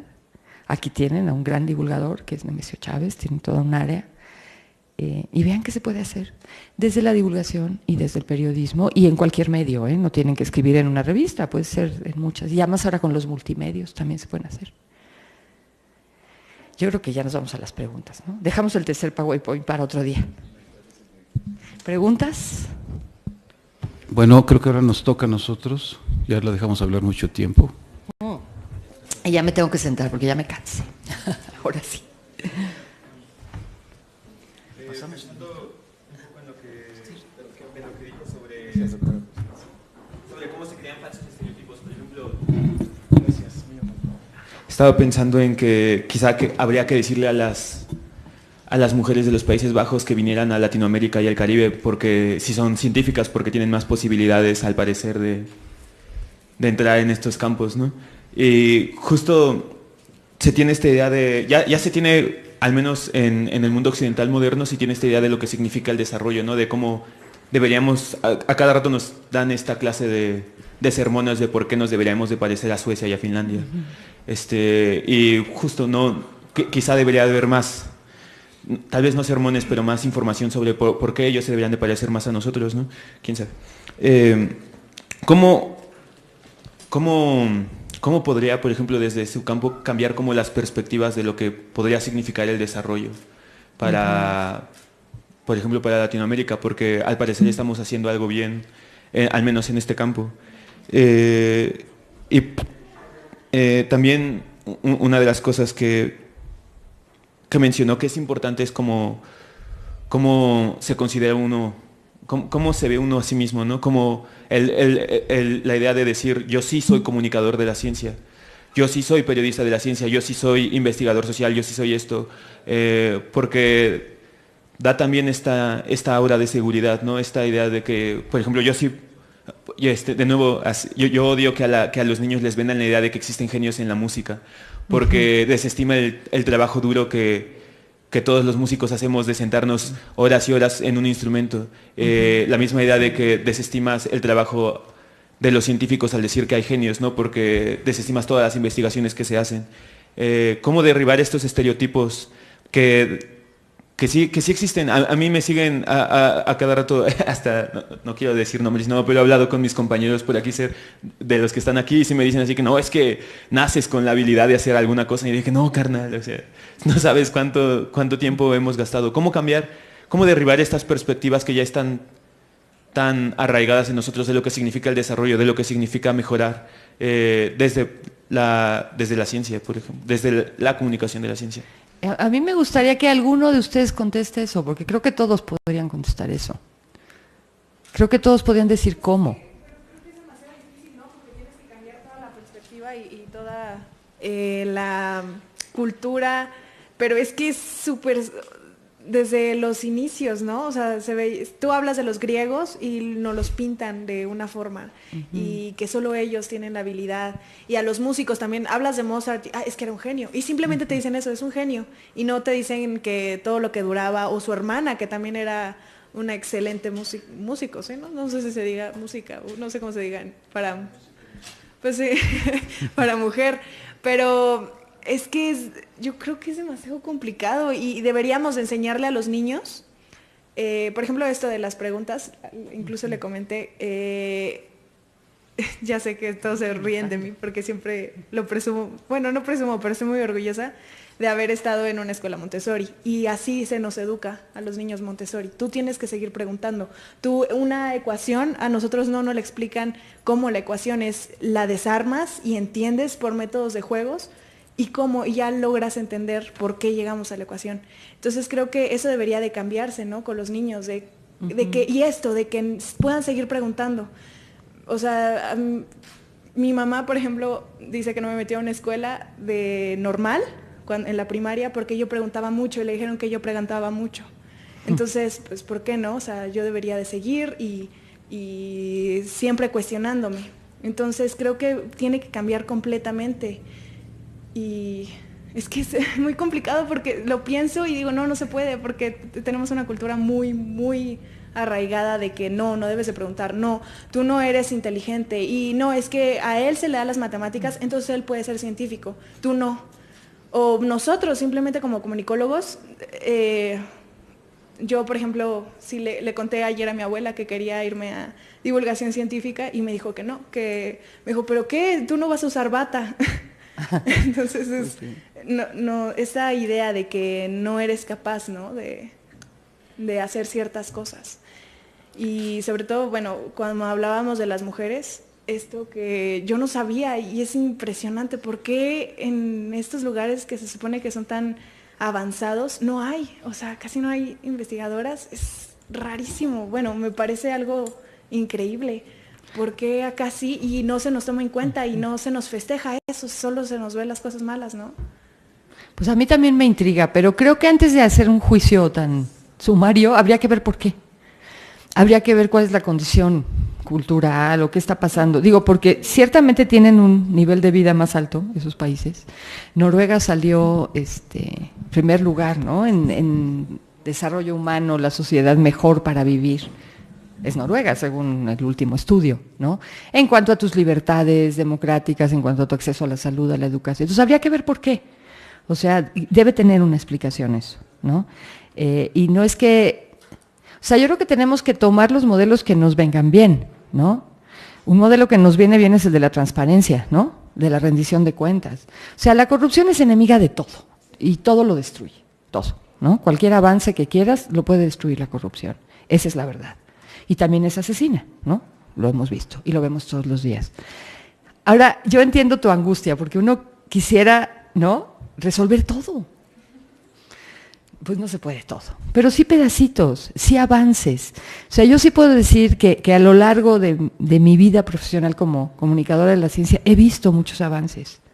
Sí, yo he vivido toda mi vida he vivido de comunicar la ciencia, lo cual es extraordinario, ¿no? Digo, sí he tenido que hacer otras chambitas, ¿no?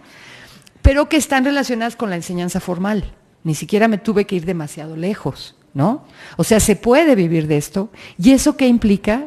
Que hay alguien allá afuera que sí le interesa, ¿no? Que nuestra revista vaya a cumplir 20 años y haya sobrevivido a no sé cuántos cambios de rectores y de directores y de estructuras y de políticas. Pues ha sobrevivido porque hay gente que le interesa leerla. Si no, no estaría ahí. Entonces hay mucho más interés del que uno cree, para empezar, ¿no? En segundo lugar, pues no hay que tratar de resolver todo, sino cosas muy concretas, ¿no? Y cuando hablan del desarrollo, lo que decía tu compañero, que es músico, bueno, yo también he encontrado renovada esperanza, y desde luego que ya sacamos un artículo de portada de eso, el número de, hace poquito, sobre la economía circular, por ejemplo. No les va a gustar que les diga que es una iniciativa que han adoptado los países escandinavos, más que ninguno, pero no surge ahí, surge en Estados Unidos hace mucho más tiempo, en universidades como Harvard y estas, ¿no? De las muy acá, de las Ivy League. Y la idea es aprovechar los conocimientos de ciencia y tecnología que tenemos hoy para cambiar el modelo de producción. O sea, también es muy subversiva, ¿eh? No va a estar fácil. Pero de tal manera que dejemos de desperdiciar los recursos, de abusar de los recursos naturales. Y entonces está basada en la idea de que desde que tú diseñas un producto, diseñas también que dure mucho, no como está haciendo ahora, la obsolescencia programada. Escúchame Apple con los iPhones, ¿no? O sea, que dure mucho, que cuando se estropee lo puedas arreglar, como la licuadora de mi abuelita que duró 35 años. No era una maravilla esa licuadora, la verdad, ¿no? Y que cuando ya no sirva, realmente no sirva, ya no se pueda remendar aquello, se lo devuelves al fabricante para que reuse todas las partes. Ese es uno de los apartados de la economía circular. Por eso, porque cierras el ciclo. Hay empresas en Estados Unidos y en Europa que ya empiezan a hacer esos procesos. Por ejemplo, Michelin, la francesa con las llantas. Entonces ya con Michelin a lo mejor no tienes que volver a comprar la llanta, sino que te la arreglan. Bueno, aquí las hemos arreglado siempre, ¿no? Pero las vulcanizadoras son de dudosa reputación. A mí me han visto la cara no saben cuántas veces, ¿no? Pero ¿qué haces con la llanta cuando ya no sirve? La mandas al tiradero de basura, no, se la devuelves a Michelin. Y Michelin ya había diseñado esa llanta para poder usarla otra vez. Pero así es en cantidad de procesos. Y la verdad yo creo que ese camino es el único viable, ¿eh? Para la mayoría. Porque si seguimos como vamos, destrozando todo y acabando con todo, pues no vamos a durar mucho, ¿no? Como especie, digo, no hablo de ustedes, ¿no? Yo espero que mis tataranietos pueblen la tierra, ¿no? Pero pues tenemos que movernos. ¿Y eso en qué está basado? Pues en el conocimiento. Eso se complementa también con toda una cosa que hay ahora que es la química verde, para procesos industriales, químicos, y que consiste también en usar la menor cantidad posible de recursos y en reutilizar. Y en contaminar lo menos posible, ¿no? Entonces sí hemos avanzado, sí nos estamos moviendo energías alternativas. Tenemos un problemón con los alimentos, ¿no? Que vamos a ser mucha gente en el 2050. Bueno, van a ser, yo creo que ya no voy a estar, 9,000 millones de personas. ¿Cómo les vamos a dar de comer? ¿No? Bueno, pues es todo un campo, necesitamos el conocimiento para ver cómo vamos a producir la comida, ¿no? Pero sí hay cosas que se pueden hacer. O sea, no quisiera que te me desesperes tanto. Porque cuando te metes acá y empiezas a leer todo lo que se averigua, todo lo que se va sumando y que se puede aplicar, te das cuenta que para muchas cosas ya hay solución. Lo que no hay son ganas de poner ¿no? De hacer la solución, de ponerla, ¿no? O sea, en México, por ejemplo, cambio climático, este es otro de mis temas. Los manglares, ¿no? Bueno, ya hemos visto, los de acá de Quintana Roo, los de no sé dónde, mi causa eran los de, que en realidad es la causa de mucha gente, yo ahí me sumé nada más tantito, las marismas nacionales, el sistema de manglares más importante del Pacífico Norte. ¿Por qué me importan los manglares? No es porque sean bonitos y a lo mejor hay jaguares, no, sí son bonitos. Bueno, es que sin manglares, pues ahí tienes un Katrina en Nueva Orleans, ¿no? Si te echas esos humedales, pues llega un huracán y se muere medio mundo, ¿no?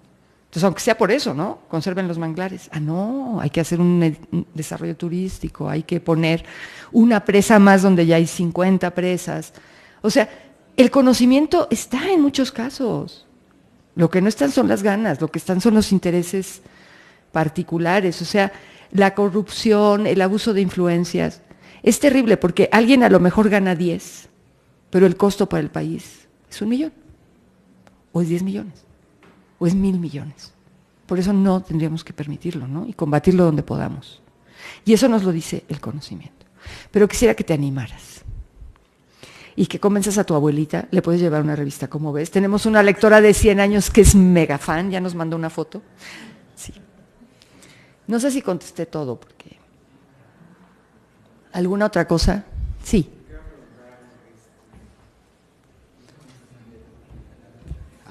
Muchas gracias. Yo quería preguntar algo. Bueno, ahorita justamente festejando, que yo no, sí lo veo como festejo el Día Internacional de la Mujer, pero yo creo que más que festejar este día, deberíamos como que analizarlo y ver las críticas, justamente como para impulsar todas esas problemáticas que hemos tenido y pues buscar una solución. Ahorita yo asistí más justamente por esa parte, ¿no? Discriminatoria de género hacia la mujer. Y ahorita, justamente viendo esa parte de la divulgación científica, el conocimiento, Y con lo que hace rato comenté, ¿no? De que el conocimiento te brinda posibilidades, ¿no? Para llegar a hacer un cambio, me surgió la pregunta analizando en el contexto de la universidad. Dije, bueno, en sí, pues la divulgación científica, o más bien la academia funciona como un medio de la divulgación científica, ¿no? Y ahorita, por ejemplo, en la universidad se creó un movimiento feminista, una asamblea feminista, para ir erradicando, ir haciendo un pues análisis de todo el acoso en sus diferentes formas que sufren nuestras compañeras. Y yo me preguntaba, bueno, si la academia funciona como vía de difusión de conocimiento para erradicar muchos problemas, y ahorita ante lamentablemente problema que tenemos de discriminación, deberíamos justamente de ir erradicando esos problemas. Y evidentemente yo he visto, por ejemplo, en los comentarios, ¿no? En Facebook, que las compañeras llegan a publicar algún evento, y las reacciones y comentarios de los compañeros, o sea, son de burla, son de o sea, no, o sea, yo no me refiero tanto a eso, porque también como hombres sufrimos discriminación, creo. A lo mejor no es tan evidente como las mujeres, pero los comentarios son de, sí, es que ustedes son feminazis, ¿no? Como que el feminazi que se me hace horroroso. Entonces yo me pregunto, ¿no? O sea, como academia, si debemos justamente de adquirir conocimientos y aplicarlos, viendo ese tipo de actitudes, pues creo que hemos fracasado como universitarios. Yo lo pienso de esta manera. Entonces, ¿cómo buscar esa manera? Porque, o sea, yo lo veo que ya no es una cuestión de conocimiento, sino que va más allá, ¿no? Porque si ya adquirimos los conocimientos, ¿por qué no nos hemos permitido justamente acabar o terminar nuestras actitudes tan fatalistas? Pues me pregunto por dónde deberíamos comenzar para cambiar esa forma de pensamiento, si aparentemente la academia no lo ha hecho, o sí lo ha hecho, pero hay algo que no lo hemos querido como que asumir todavía. Entonces eso me inquieta mucho preguntar. Yo creo que es muy buena pregunta para concluir esto. Creo que y justamente por el día que soy, yo me preguntaba, bueno, ¿por qué seguimos teniendo un Día Internacional de la Mujer? Este día se instituye por las Naciones Unidas en 1975, en el primer Congreso Mundial de las Mujeres que se hizo en la Ciudad de México. Y yo era muy jovencita, pero mi mamá, que toda su vida fue periodista y poeta, me llevaba a todas esas cosas, y feminista. Entonces ahí estuve yo, y vi a esas mujeres. Creo que vino hasta Valentina Tereshkova, ¿sabes? ¿No? Sí lo necesitamos porque existe ese problema de discriminación, como hay muchas otras formas de discriminación, no solo hay contra las mujeres, hay contra muchas personas por muchas razones, y la discriminación toda ella es condenable, y toda ella tenemos que combatirla. La academia creo que sí ha ayudado, creo que puede ayudar más, sobre todo descubriendo qué hay detrás o cómo se van transmitiendo esas ideas de cómo comportarse, ¿no? En estos ámbitos del género, pues nos ha dicho mucho la academia. Ahora, creo que también, no sé por qué, habría que ver, pero cuando se empiezan a gestar los cambios hay mucho extremismo, de un lado y de otro, ¿no? Entonces, claro, salió esta proclama de las mujeres francesas, casi que defendiendo a los piropeadores, ¿no? Y mucha gente dijo, están defendiendo a los acosadores, ¿no? Hay así como de, ¿y ahora qué va a pasar? Y va a haber mucho extremismo durante un rato. Y eso creo que es inevitable, creo que es como inherente a las sociedades humanas, por lo menos a las nuestras, ¿no? Va a haber, y va a ser injusto también, indudablemente que va a ser injusto, porque cambiar algo tan enraizado toma mucho tiempo. Y va a haber quien se ponga totalmente en contra, eso va a existir, ¿no? Digo, existen hoy fascismos, ¿no? En muchos países. Después de todo lo que ha vivido la humanidad, uno no puede entender cómo alguien puede tener ese pensamiento, ¿no? Pero existen. O sea, hay extremismos, o sea, creo que hay que reconocer las potencialidades de todos, las discriminaciones a las que estamos expuestas todos, y unos y otras, y el cambio empieza en casa, como la caridad. Empieza por revisar uno mismo, en su persona y en su entorno, si no está, inconscientemente, no digo que voluntariamente, pues es que ¿cómo nos educaron, no? Yo espero que a ustedes, jovencitos, nos hayan educado mejor que a nosotros, que a mi generación. Pero en mi generación era pan de todos los días, ¿no? No llores como niña, mi vieja quién sabe qué. O sea, eso era de todos los días y ni siquiera nos enseñaban a darnos cuenta que eso no estaba bien, lo incorporabas, ¿no?, a tu forma de pensar. Y muchas mujeres discriminan a otras mujeres y las maltratan, ¿no? También eso pasa. Digo, es menos frecuente, pero pasa. Sí pasa, pero porque es un espectro, ¿no? O sea, el promedio está aquí en medio, pero hay en los dos lados, ¿no? Entonces, yo creo que hay que pensar en el comportamiento de uno mismo, hombres y mujeres. Yo como mujer tendría que pensar, oye, ¿yo no discrimino a las mujeres? Por mi vida, por mi trayectoria, por lo que me enseñaron. Pues a lo mejor sí, lo estoy haciendo y ni siquiera me doy cuenta, ¿no? O no discrimino a tales hombres, ¿no? O no porque ya había uno vestido no sé cómo, ya le puse un tache, ¿no? Una campaña muy bonita, no sé si la vieron, de fotos de gente, ¿no? Y le ponían el criminal, la ladrona, y nadie era eso, ¿no? Eran estereotipos. Y luego veías que la ladrona era una maestra de escuela, ¿no? El criminal pues trabajaba en una fábrica, era buena persona, ¿no? O sea, hay mucho estereotipo. Entonces fíjense en los estereotipos. Y yo creo que dejar que la discusión llegue a esos extremos, que ya es un enfrentamiento donde nadie escucha al otro lado, no tiene caso, nada más pierdes el tiempo. Nada más le pones leña a la hoguera, ¿no? O sea, si vamos a discutir, nos vamos a respetar. Si no hay respeto, no tiene sentido la discusión. Y en las redes sociales, bueno, las redes sociales son la hoguera, ¿no? La hoguera para las brujas y los brujos, ¿no? Ahí es muy fácil quemar a quien sea en 5 minutos. Y es muy injusto y es muy brutal. Entonces también creo que hay que revisar la conducta de uno en las redes sociales. Y antes de condenar lo que sea, porque lo condenaron mis amigos, mis amigas, mi mamá, porque me lo puso no sé quién, porque si ese es un miserable, piénsenlo, porque sumarse al linchamiento, yo les voy a contar nada más para terminar, ¿puedo? Una cosa que me pasó y que me hizo revisar todo mi comportamiento en las redes sociales. Eso fue hace como 2 años, en un congreso de periodismo científico que tuvimos en Corea. Y estaba un premio Nobel, que a lo mejor ya hasta se olvidaron de él, porque uno se olvida de esos, Tim Hunt se llama. Ese premio Nobel descubrió por qué las células se dividen. Nada más, no se explicó por qué las células. Un detallito, ¿no?, de la vida. Bueno, entonces Tim Hunt llegó, a mí me tocó estar en el mismo hotel que él, vino a cenar con el grupo que yo estaba, un grupo de periodistas científicos, muchos de Latinoamérica, platicamos, señor simpaticísimo, muy agradable. Él venía como embajador de la ciencia de Europa, Tim Hunt es británico, y al día siguiente yo fui a su conferencia y hizo una broma, pues no muy afortunada. Dijo, no, dicen que yo soy un macho chauvinista, pero yo la verdad creo que debe haber laboratorios de investigación para hombres y laboratorios para mujeres. Porque cuando se encuentran hombres y mujeres pasan un montón de cosas y es un drama, ¿no? En ese momento nadie se lo tomó en serio, la gente se rió, nos dio una conferencia preciosa de lo que significa descubrir y crear en la ciencia, preciosa. Yo luego le dije, oiga, a mí me gustaría entrevistarlo porque me gustó mucho su conferencia, me dio 2 horas. Fui yo la que le tuve que decir, oiga, ya me tengo que ir a otra sesión, muchas gracias, señor premio Nobel, ¿no? Luego coincidí con él en el almuerzo, platicábamos y él platicaba con todo el mundo.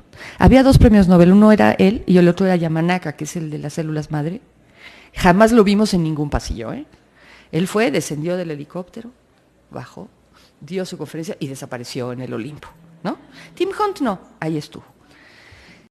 Y nos dice, como a los 2 días, bueno, yo ya me regreso, porque no sé qué. No, hombre, no te vayas, nadie queríamos que se fuera, porque se metía a nuestras sesiones, porque levantaba la mano, porque preguntaba, porque hablaba con todo el mundo.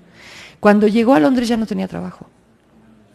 Porque esa tontería que dijo, la fue a repetir en un evento donde lo invitaron científicas coreanas, en el cual estaban periodistas científicos de Estados Unidos y de Inglaterra, periodistas, mujeres, y tuitearon, una en particular. Tuiteó Connie St. Clair o Connie St. no me acuerdo. Ella tuiteó, es que acaba de decir esto. Ni siquiera lo calificó mucho, Bueno, no pasaron 72 horas, que cuando él aterriza en Londres ya no tenía trabajo. Ya le habían pedido la renuncia en la Universidad de Londres, en la Royal Society, por discriminador, por no sé qué, No, le destrozaron la vida. A este hombre le destrozaron la vida. Y no obstante que muchas mujeres que habían sido sus estudiantes de doctorado salieron a decir, la verdad este hombre siempre nos apoyó, nunca nos discriminó. ¿Por qué dijo una cosa tan mensa? ¿Quién sabe? Yo creo que es que él se enamoró en ese laboratorio y se divorció y fue un dramón de telenovela. Y yo creo que por eso lo dijo. Él está casado con una inmunóloga muy prominente. Y yo leí una entrevista después que les hizo el diario The Guardian a los dos. Ya son gente mayor los dos. Y contaban cómo nada más llegaban a su casa, allí en un pueblito de Inglaterra, nada más se abrazan y lloran, y lloraban, de que toda su vida se vino abajo. Toda su vida, porque fueron juzgados y condenados en el tribunal de las redes sociales. Entonces yo cuando regresé a México le escribí, porque me dio su mail, pues les digo que se comportaba como si nunca le hubieran dado el Nobel. Le dije, oiga, a mí me parece muy fuera de proporción lo que a usted le hicieron, y lo lamento mucho. Digo, él también fue muy naïf de no darse cuenta que estaba enfrente de un gremio periodístico, que va a usar lo que digas, ¿no? Y él me dijo, mire, sí, lo que dije fue una estupidez. Total, fue una estupidez. Pero no soy el monstruo que dicen sus colegas que yo soy. Y su mujer fue la que más lo defendió, ¿no? Y también le dijo a The Guardian, pues este a veces dice burradas, o sea, a veces dice unas estupideces increíbles, pero no es un discriminador, no es misógino. O sea, ha ayudado a hombres y mujeres a progresar en sus carreras científicas. Entonces, todo esto es ¿no? Bueno, cuando yo puse en mi Facebook que yo había conocido a Tim Hunt, que había estado y que no estaba de acuerdo con el linchamiento, no saben cómo me fue. Yo también soy una misógina, ¿no? O sea, hay que tener mucho cuidado con estar apoyando los linchamientos. Hay que apoyar las causas nobles y la defensa del Amazonas, ¿no? Y que se transparenten las cuentas y que aparezcan los desaparecidos. Pero linchar a personas así, porque no sé quién dijo. Bueno, este hombre, Tim Hunt, lo último que yo supe de él es que le habían ofrecido un trabajo en Okinawa y se fue con su mujer a Japón. Pues no feliz, ¿no? Él me decía muy irónicamente, bueno, me decía, lo bueno es que ahora voy a poder atender más mis flores, ¿no? Ya ven que los ingleses son muy de los jardines. Y él atendía su jardín. Pues voy a poder, ¿no? O sea, lo destrozaron, sin motivo, realmente. O sea, dijo una burrada, muy, muy burrada, se disculpó por la burrada y no importa, ¿no? Y no importa que haya descubierto cómo se dividieron las células, ¿no? Y eso le puede pasar a cualquiera. Entonces tengan cuidado, ¿no? Digo yo. Muchas gracias. Gracias de verdad. Bueno, se nos acabó el tiempo, pero pues nos queda más que agradecer sinceramente esta charla, tu presencia aquí y los conocimientos que acabas de compartir con nosotros. De verdad, muchas gracias por haber venido hasta acá. Ahora se nos acaba el tiempo, pero podemos seguir hablando. Muy bien, es lo menos. Sí. Bueno, muchas gracias. Un gusto. Y bueno, Nemesio tiene mi correo, si algo se les ofrece. Porque estaba en el tercer PowerPoint. Me tienen que invitar toda la mañana. Sí, muchas gracias.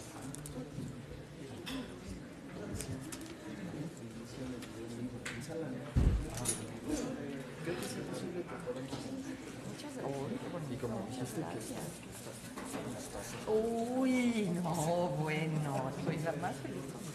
Gracias, cada que la veo me acuerdo. Muchas gracias. De verdad. Muchas gracias. Es un gusto venir. Gracias. Creo que siempre buscar, ¿no? Sí, claro que sí. Sí, conectaron bastante. Para ellos es bien importante tener estos sobre qué decisión tomar, cómo conectarlo con los problemas que tienen.